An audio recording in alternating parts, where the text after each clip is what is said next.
Қайырлы кеш, эфирде Review Weekly естермен бірге мен Анара Батырхан осы аптаның шоу-бизнес жаңалықтарын қорытындылаймын.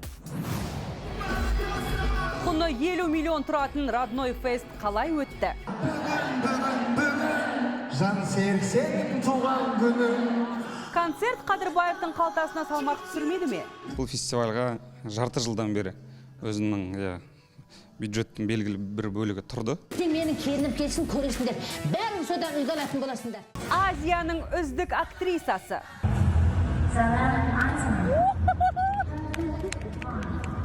Жанар Айжанова кореялық кино жұлдызға бәсекелес атанды.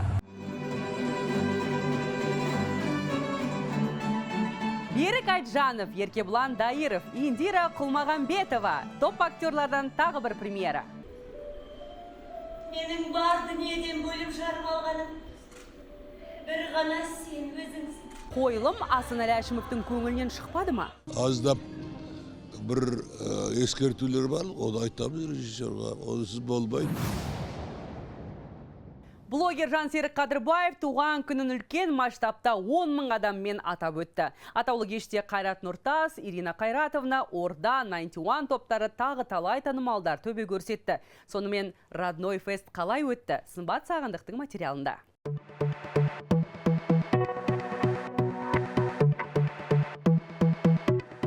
Қадырбаев новатор, оның идеяларының ауқымы уақыт санап кеңеюде, тіпті 24-ші туған күнін 10 мың Родноймен бірге Алматы аренада атап өтуді жөн көріпті. Сатылым қарқынның жоғары болғаны соншалық билет сататын сайттар істен шықты. Тіпті 2 аптаға жетер-жетпес уақытта барлық қатарлар sold out. Бірден айтыр. Стористарымды білесіздер ғой мен, душевный отырып әңгіме айтатын.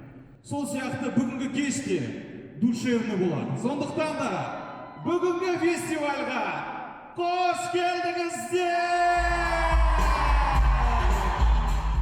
Жанс Родной, бүгінгі туған күніңмен шын жүректен құттықтаймын. Осындай үлкен ауқымды концерт ұйымдастырып жатырсың. 10 мың Роднойдың басын біріктіру идеясы қайдан келді негізі?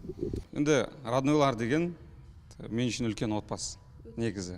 Себебі үлкен отбасы деуге негіз бар. Біз жай ғана бір влог түсіріп, болмаса бір стористер салып жүрген жоқпыз. Біздің бірлесе жасап жатқан жұмыстарымыз өте көп та. Яғни белгілі бір байланыс, коннект бар. Осылай Роднойлар болып жүрген 4 жылдай уақыт болыпты. 4 жылдан асты, почти 5 жыл. Бүгін бір есеп беру Роднойларға деген алғысым, құрметім осы кешпен жеткізіледі деген ойдамын, Алла қаласа.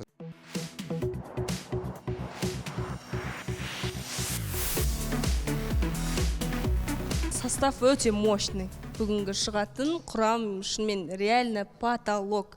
Кіммен ақылдастың? Бір арнайы музыкальный продюсерлермен кеңестің ба?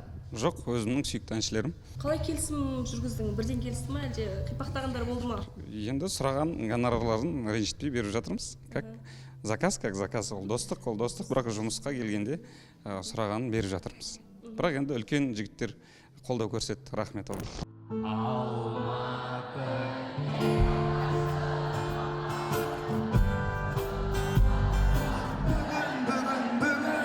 Жан серіксен туған күнім, аман болсын ата-ана, тарту еткен ғұмыр, әр күніңе жаратқан, төксін шуақ нұрын, ойнап күлгін, жан серіксен туған күніңмен!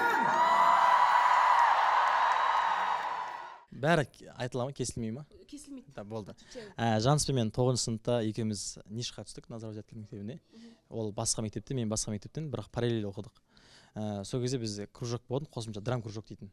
Сол жаққа екеуміз келдік. Сол жерде біздің ең алғаш танысқанымыз гримеркада Жанс тұрды да маған айтты, екеуміз ерегісіп қалдық.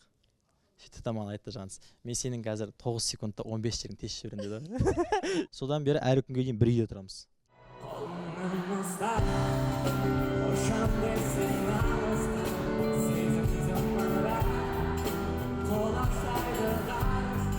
Негізі Жансты қай уақыттан бері танисың және қалай танысып кеттіңдер?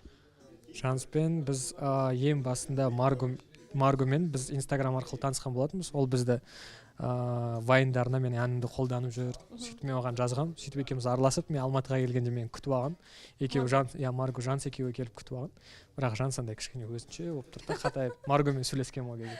Содан кейін бізді бір заказға шақырады. Сол моментте Жансерікті спикер қылып және де мені әнші қылып шақырады. Сол кезде екеуміз бір гостиницада боламыз да. Жанспен қарнымыз ашып тамақ шектеп, екеуміз донер заказ беріп, сол кезде әңгімеміз жарасып, сөйтіп дос болып кеттік. Жерде донор біріктіріпті ғой. Иә.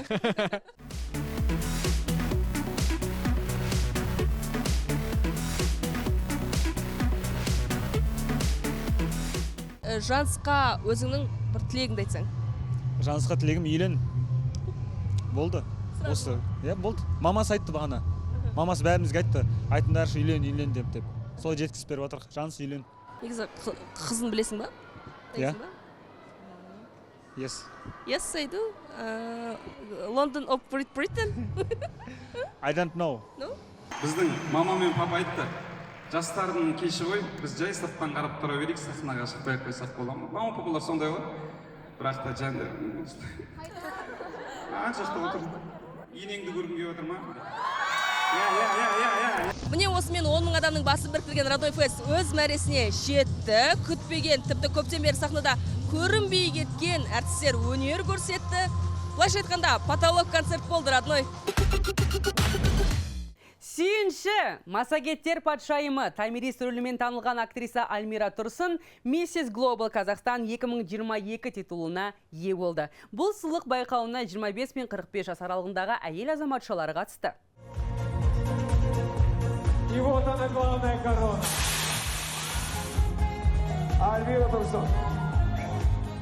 21 сылқымның ішінде бағы мен бабы қатар шауып сыннан сүрінбей өткен Альмира Тұрсын 2023 жылы халықаралық жарыста еліміздің намысын қорғайтын болады. Еске салсақ, Mrs. Global шарасы әлемде 1996 жылдан бастап үзбей өтіп келеді. Генерал Ене Пусанда Жанар Айжанова күні кеше өткен Asia Content Awards 2022 шарасында үздік актриса номинациясына үміткер атанды. Өнер иесі жүлдесін алуға Кореяға арнайы аттанған еді. Алайда Айжанова ханымның бәсекелестері де осал емес болып шықты. Солардың арасында Netflix туындыларының актрисалары да бар.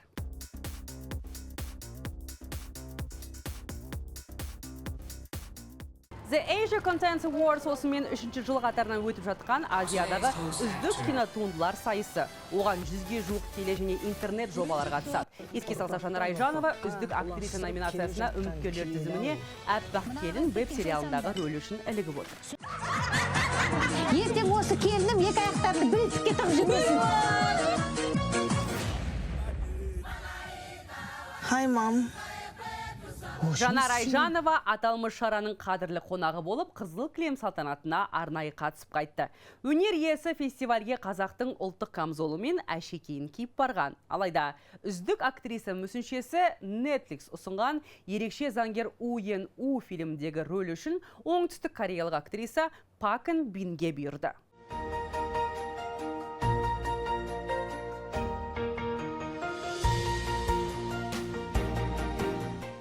НТК-да жаңа телехикая. 3-ші интернационал түрлі ұлт өкілдерінің шағын ауылдағы қызықтарымен ерекшеленбек. Қала берді сондағы тұрғындардың бәрі қазақ тіліне судай. Толығырақ Сымбат Сағындықтар қатсын. Ауылға ассамблея келе жатыр. Мә, сендер уже естіп қойдыңдар ма? Мен бар басқаларға да айтайын. Бүтін бір ауыл түрлі ұлт өкілдерінен құралса да таза қазақша сөйлейді дегенге сенесіз бе? Ондай ауыл бар. 3-ші интернационал деп аталады. Бұл НТК-дан 16 қазан күні көрерменге жол тартатын жаңа сериалдың негізгі синопсисі. Менің жанымда 3-ші интернационал сериалының кейіпкері Кемаль шын өмірде қазақша сөйлей ма? Өзінен сұрайық. Сөйлейміз әрине. Ауылдың участковый болып ойнадым. Өзім актермін. Жүргенов атындағы өнер академиясын тамамдағам. Қазақ тілін қай уақыттан бастап бұлай жетік меңгердіңіз? Қазақ тілін негізі мектеп кезінен. 1-ші класстан қазақ мектебіне бардым. Қазақ сыныбында оқыдым. Академияда да қазақ курсында оқыдым. Барлық жерге көлікпен барасың да, маған жаяу келесің. Мен де мотоцикл алдында суретке түсіп, Инстаграмға салым келеді. Телетуындыға түсетін актерларға ең бірінші қойылар талап қазақша сөйлей білу болыпты. Пастрөлдердің бірін сомдайтын Гүзел Максудова бұл талаптан сүрінбей өткендердің бірі. Менің образым Зейнеп болады. Участковыйдың қызымын. Зейнеп. Сол маған ұнады рөлім. Осы сериалға түскеніме өте қуаныштымын. Көп жаңа эмоция, жаңа тәжірибе алдым. Ешкім де айтқанын тыңдамайды. Ел жұртқа қара бет болды. Қазіргі таңда талай телехикаяларда төбе көрсетіп жүрген Татьяна Турлай түсірілімнің оңай өткенін айтады. Қазақ тілін білгенінің пайдасы осы картинада қатты көмектесті дейді ол. Менің жанымда қазақтың қарапайым сары қызы Таня, кинодағы аты Вероника. Кинодағы образыңды түсіндіріп берсең. Кешірім сұраймын, мен қазақ тілін үйреніп жүрмін. Қате болса, ренжімеңіздер. Ештеңе етпейді. Я, мен Вероника болдым. Осы роль маған қатты ұнады. Осы қыз, ол қазақша сөйлейтін сары орыс қыз. Ол алда тұрады, ол бес бармақ бес пісірет, ол салдастыры, қазақтың салдастыры біледі. Ол қарапайым, күшті, зын, мықты қыз. Естеріңізге сала кетейік, ұлттар мен ұлыстардың татулығын дәріптейтін телехикая 16 қазаннан бастап сағат 17:00-де НТК арнасынан эфирге жол тартады. Анель Кенжебекова. Инстаграмда миллион, ТикТокта жарты миллион аудиториясы бар блогер, актриса Анель Кенжебекова бүгін ревью екреде қонақта. Сылқымның жүрегін жаралап, бірде шексіз бақытқа бөлеп, бірде көз жасын көл қылуына сеп болған серікім өзі студияда баяндайтын болады. Берік Айжанов пен Еркебұлан Дайыров жас актриса Индира Құлмағанбетоваға ғашық болып, жаға жыртысуға дейін барды. Махаббат үштігінің кейіпкерлеріне бұл сезім өте ауыр тигені анық. Сылқым қай серіні таңдайды, оны қазір білетін боламыз.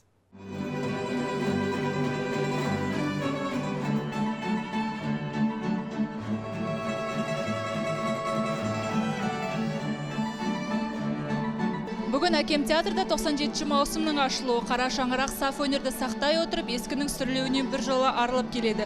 Бүгінгі қойылға отылған Қарагөз трагедиясы заманауи интерпретацияда жаңаша көзқараспен көрерменнің тараз талқысына түспек.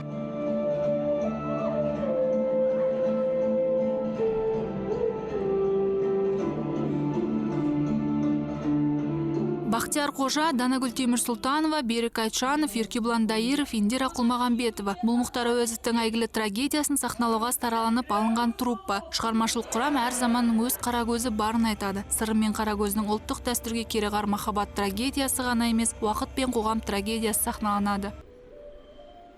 Менің бар дүниеден бөліп жарып алғаным бір ғана сен өзіңсің. Бүгінгі премьера құтты болсын. Көңіліңіз орнына түсіп жатыр ма? Білмеймін. Бір талшып тұрсыз. Иә. Сіз үшін Қарагөз рөлі қаншалықты салмақ түсірді? Қаншалықты деп айту мүмкін емес шығар, осыншалықты деп. Енді менің ең алғаш бір осындай ауқымды рөлім деп айтсам болады. Мен бақытты актрисамын. Мен Мұхтар Әуезовтың Қарагөзін сомдадым. Мен өте бақыттымын. Сондықтан бұны жеңіл деп айта алмай, маған әрбір сахнам өзіме қиын болды. Шынымды айтсам, маған уақыт жетпей қалды. Біз өте аз уақыттың ішінде шығардық. Күлмегенім түлер. Тел орамды елер мұндайда түлер. Түлегенде не де? Оны сырым білер. Тентек аты сырым ғой. Не сөз айтса албырта? Қайнамасын жігер. Сырым мен бұрынғы Сырымның образы қазіргі таңда өзгеше дейді. Айырмашылығы бар ма? Заманына қарай адам содағы нашар, менің түсінігімде айырмашылығы. Негізінде пьесаның көтеретін мәселесі, түпкі проблемасы, ол қай заманда да актуальны болып қалған бізде. Және тағы да соның қаншалықты салмағының ауыр екенін мына жерде көрерменнің қабылдауына түсінуге болады. Өйткені Әуезов театрының сахнасында Қарагөз жүрмесе, халық өз сұрайды. Қарагөз қайда? Қарагөзге қарап біздің Қарагөз қыздарымыз бой түзеу керек. Сырымға қарап сыр ашылмаған жігіттер бойын түзеу керек. Наршаға қарап қаншама жігіттер өзінің еңсесін көтеру керек. Ал Мөржанға қарап аналарымыз дәстүр мен дінге, тілге берік болу керек. Шам театры, Әуезов барлығына қалай үлгеріп жатсыз? Түркістан театры бар, я өзіміздің Шам театры бар. Енді бәрінің өзінің уақыттары бар, келісілген. Енді менің түсінігімде маған шығармашылықпен айналысқан ұнайды, маған сахна ұнайды, маған роль жасаған ұнайды. Енді қазір біз жасымызда, бабымызда, орында тұрған кезде уақытты текке жіберіп керек емес деп ойлаймын, істеу керек. Мына сырымның аузынан шыққан сұмдықты енді өсер баласы естімейді. Бірге тық, бірге көм.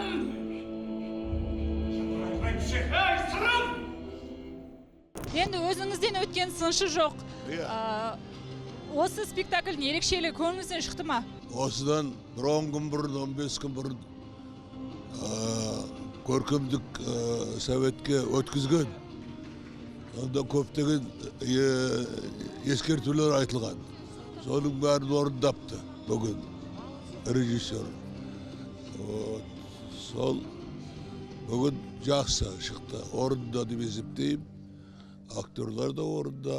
Аздап бір ескертулер бар, оны айтамыз режиссерға. Онсыз болмайды. Барлығы түп-түгел таптидақтай болып тұру өте қиын. Қаракөз премьерасы аншлагпен өтті. Жаңаша спектакль жаңа көрермендердің келуіне сеп болмақ.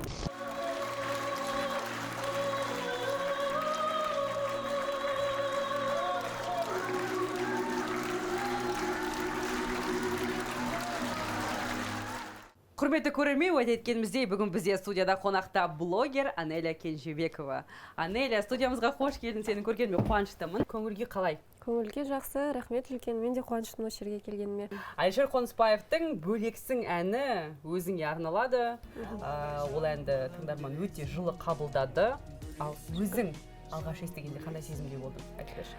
Негізі басында маған өзі Әлішер айтқан болатын. Мен осындай өлең жазайын деп жатырмын деп. Мен ойладым, негізі жақсы идея деп ше. Сосын ол айтты, маған бірақ негізі текст жазу керек деді. Тексті мен Рамазан ағай бар ғой? Амантай. Иә, екеуі бірге отырып жазды. Сосын ортасында бір текст қосқысы келген, Дамеля бар ғой? Дамеля деген сияқты типа Анелямен связанный бір типа андай болады ғой, тематика ше. Андай ан елі деп типа әннің халықтың елі типа халықтың әні деген сияқты қосқысы келген. Сосын ол да болмай қалып, потом ақыры қоспадық. Сөйтіп қазір Бөлексің деген ән шықты. Ән арнаған деген енді күшті сезім ғой. Былай қарап тұрғанда, тем более өзің жақсы көретін адамың күшті сезім. Әлішермен қалай таныстыңдар? Біз Әлішер екеуміз жұмыс барысымен таныстық. Ол маған жазды, сторисіме жауап берді, бірақ привет деп жазған жоқ. Мен оған жауап бермедім. Яғни реакция қалдырдыңдар. Реакция қалдырып сөйтті да, видео қалап түсірейік деді. Давай дедік, сөйтіп кетті ғой біздің махаббат. Биыл туған күніңді дүркіретіп өткіздің, қонақтардың арасында мен де болдым. Бірақ сол кезде Әлішер екеуің айырылысып, кейіннен татуласқандарыңды көбі бір хайп деп жатты. Осы қаншалықты рас? Хайп емес негізі, шыны керек. Бұл жерде енді көбісі айтты ғой. Егер де хайп болатын болса, неге онда біз туған күнге дейін татуласпадық? Именно туған күн уақытысында ол келіп Қайрат ағамен там. И то біз когда туған күнге келген кезде біз татуласқан жоқпыз ғой. Біз сразу татуласқан жоқпыз. Біз бір ай сөйлеспедік одан кейін. Енді өтті кетті, қазір татуластыңдар. Құпия болмаса сол кезде не үшін ренжісіп қалдыңдар бір-біріне? Не себеп болуы мүмкін? Блогердің арасында осындай зат болу үшін. Ұрысқанда енді недопонимание деп ойлаймын. Арамызға біреу мүмкін түсті деп те аламын. Сондай нәрсе болды. Мүмкін оны айтпай қойын. Сен үшін ауыр. Сол кезде Қайрат ағамен келіп, гүл шоқтарымен сені құттықтады. Енді сен күткен жоқсың ғой, шыны керек. Қандай сезімде болдың сол кезде? Енді әрине андай сюрприз болғаннан кейін үлкен кісі деп, негізі біз до этого Қайрат ағамен танысқанбыз, былай танысып болғанбыз. Сосын келіп құттықтап, ондай күшті приятно болды. Мен ата-анамды көріп, қуанып қалдым. Мен ата-анамды жақсы көреді Қайрат ағаны. Сөйтіп көріп, ой, жақсы болды деп, сосын папам да сразу молодец деп, Әлішерді сразу нетіп қалды ғой. Абырой бар. Енді, Анеля, шығармашылығыңа ойыссақ, басында сені жаңа блогер деп таныстырып жатырмын. Тек қана блогер деп таныстырайын ба, әлде актриса деген атауды қосайын ба? Негізі өзім кішкентай кезімде 15 жасымнан бастап сериалдарға түскем. Білеміз. Бір 3 шақты сериал бар, тағы да там көптеген бір полнометражный түсу керек болған, ол да болмады. Енді білмеймін, мүмкін қазір әлі мен ешқандай үлкен күшті бір проекттерге түсіп жатқан жоқпын. Алдымда күтіп тұр деп ойлаймын енді. Бірақ өзіңе актриса деп таныстырған жақынырақ. өзімді актрисамын деп айта алмаймын, өйткені менде ондай профессиональный актерство жоқ, бірақ актриса деп айтса ұнайды маған. Ұнайды. Өйткені өзім қалаймын да, ондай блогер ғана емес, актриса, әнші деп айта алмаймын енді. Айтпаймыз, Көрерміз енді. Жазылу мүмкін ба жаңа әндер? Туған күнімде сол шығу керек болған ғой.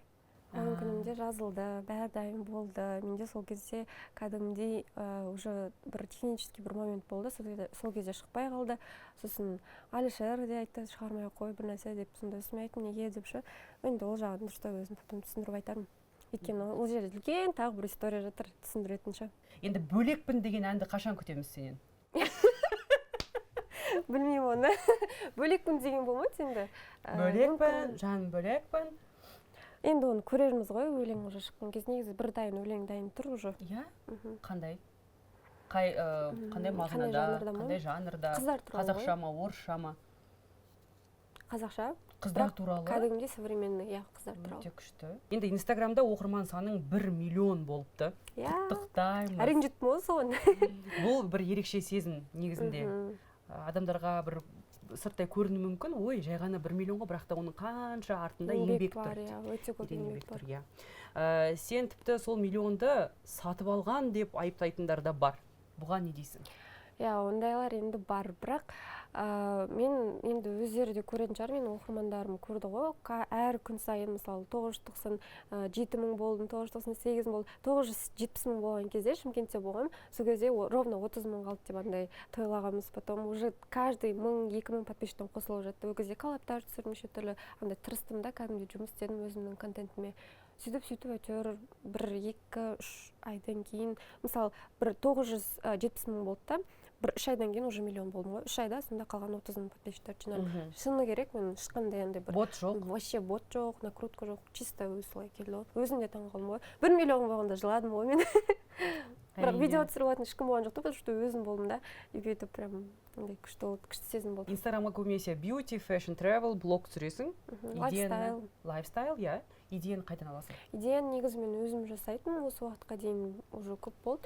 Жақында ғана бір аптадай болды, қасыма көмекшіні алып жатырмын. Көмекші өзі көмектеседі, андай контент-мейкер дейді ғой, сондайлар көмектеседі. Осы уақытқа дейін мен өзім жасадым бәрі. Бір бас болғанша екі бас болған жақсы. Иә, өйткені андай уақытым тығыз болғаннан кейін мен уже ойлануға да үлгермеймін да, сондықтан да енді қасыма хотя бы сондай көмекшіні алып, көмекшімен жұмыс істеген оңайырақ болады деп шештім. Жалғыз істедім, идеяны алдым деп жатсың, қайдан табатынсың? Неше түрлі тиктоктарда, ютубта біреуден сұраймын, былай жасасам қалай деп, мен еще папа мен мамамды көмектеседі ғой, идеяны придумывать етеді. Ой, күшті қалай. Ізденіс дейсің ғой ең бастысы. Күнде ізденісте, түнде жатарда ізденісте, таңертеңгісін тұрғанда ізденісте. 24/7 ізденісте отырамын, тиктокта, рилстарда қарап отырамын да. Бір күшті, бір необычный бір видео болса, соны өзіме переделывать етіп аламын да. Өзім сөйтіп андай приветствие жасаймын. Сондай. Тамаша. Енді қаншама қазір қыздар, жігіттер сен сияқты блогер болғысы келеді. Сол қыздар, жігіттерге сенің бір ақыл кеңесің болса. Мархабат. Именно блогер болғысы келетіндерге ма? Ал енді блогер болатын қыздар, жігіттер, сендерге үлкен-үлкен сәттілік тілегім келеді. Өйткені бұл сфера өте оңай деп ойламаңыздар. Қиыншылықтар да бар, бірақ егер де ең басты өздеріңіздің бір белгілі мақсаттарыңыз бен өздеріңіздің бір шабыттарыңыз болса, онда бәрі сіздердің қолдарыңыздан келеді. Иә, шынымен де бүгінгі біздің қысқа сұхбатымызда сені басқа жақтан таныдық деп айта аламын. Ең басты сен жас болсаң да өте мотивацияға толы, өмірге деген көзі ашық, талай жастарды өзінің артынан баулып жүретін қыздардың бірісің. Сенмен мақтанамыз. Үй осы, егерде тағы да жаңалықтарың болса, міндетті түрде сені күтеміз. Келісім беріп, сұхбатқа келгенге көп-көп рахмет. Өте ашық жарқын сұхбат болды. Өмірде де, өнерде де, жеке өміріңде барлығы жақсы болсын. Біз сені жақсы көреміз. Рахмет үлкен. Құрметті көрермен, біз сіздермен келер аптаға дейін қоштасамыз. Аман сау болыңыздар. Жүргізушіге киім ұсынған Jet 21 концепт брендіне алғыс білдіреміз.